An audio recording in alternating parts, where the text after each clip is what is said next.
Hi, I'm Rolf Pendahl, and I'm happy to welcome you to the very first session of Zoning for Equity, a multi-campus workshop course.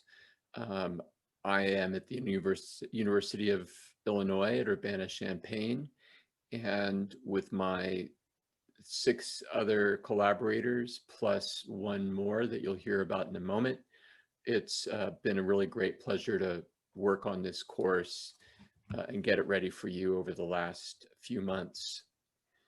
This course involves 7 different campuses: Ohio State, where Professor Jason Reese is the instructor; University of Illinois, where I'm the instructor; Florida State, where Professor Minji Kim is the instructor; Professor Paavo Monkonen is the leader at UCLA; Professor Andrew Whittemore at UNC Chapel Hill; Professor Ed Getz at the University of Minnesota in the Twin Cities; and then finally Professor Yves Garcia at the University of Utah. So I assume all of you are watching this video enrolled in classes at one of those campuses.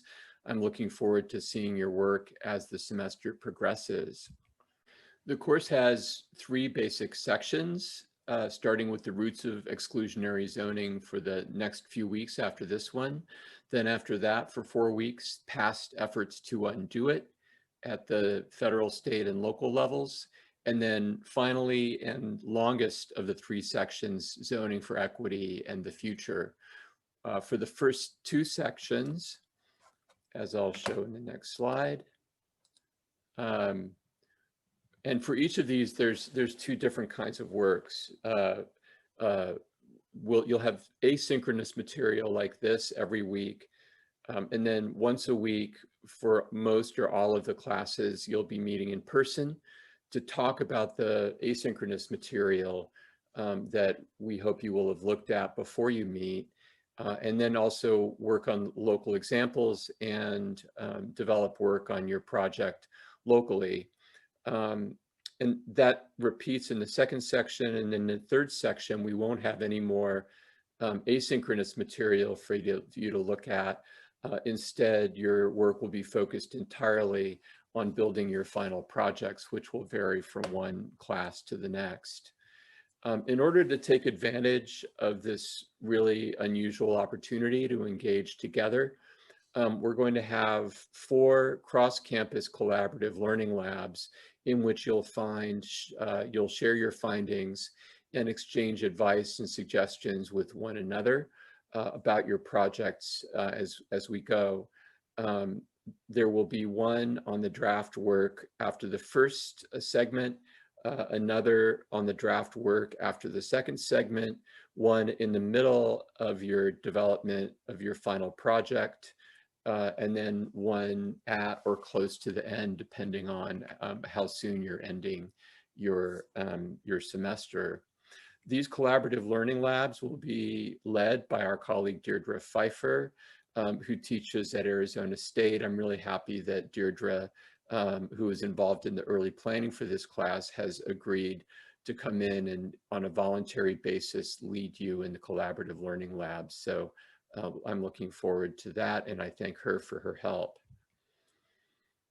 Each of your classes, each campus is going to be working in various ways with a local government, with a state agency, with the state government, and in the case of here in Illinois, I'll be engaging with my class in the city of Peoria and with stakeholders from APA of Illinois. The final projects that you'll be developing, just a little more detail in this. We've been talking about these as blueprints and playbooks. The blueprints are your vision for equitable land use in your community, including some tools that you think should be embraced and implemented to realize that vision. And it could be any number of things depending on the local project, the local problem that you're working on, the context, but it could mean higher density zoning, It could mean accessory dwelling units. It could mean affordable housing programs and policies, programs to reduce the probability of displacement. Really, this is what you'll be researching over the course of the semester and interviewing stakeholders about, and really using your creativity to figure that out in your local classes. But there's so many of these toolboxes and great ideas that planners come up with all the time that just don't have any chance of ever being enacted or implemented.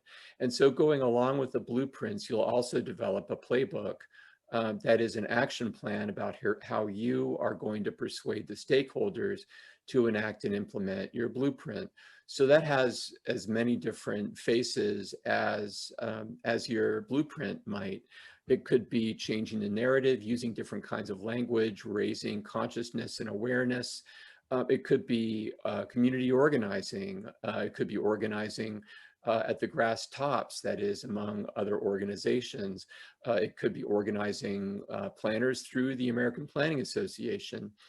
In some cases, although probably not for you all at this stage, you might say, we need litigation. We need to sue communities that aren't doing what they ought to, so that they'll see that there's a stick out there as well as a carrot.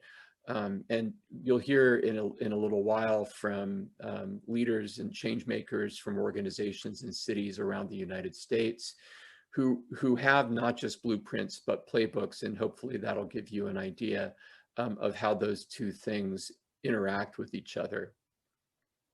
Now, for this week's class session, to go on to that a little bit, you should already have read the syllabus, as I said. You should also read Professor Whittemore's article, Exclusionary Zoning, Origins of Open Suburbs and Contemporary Debates, which should be in your course folder or in your Blackboard system or whatever you're using. Then learn about theories of change with an introduction by Professor Garcia and a reading by Andrea Anderson.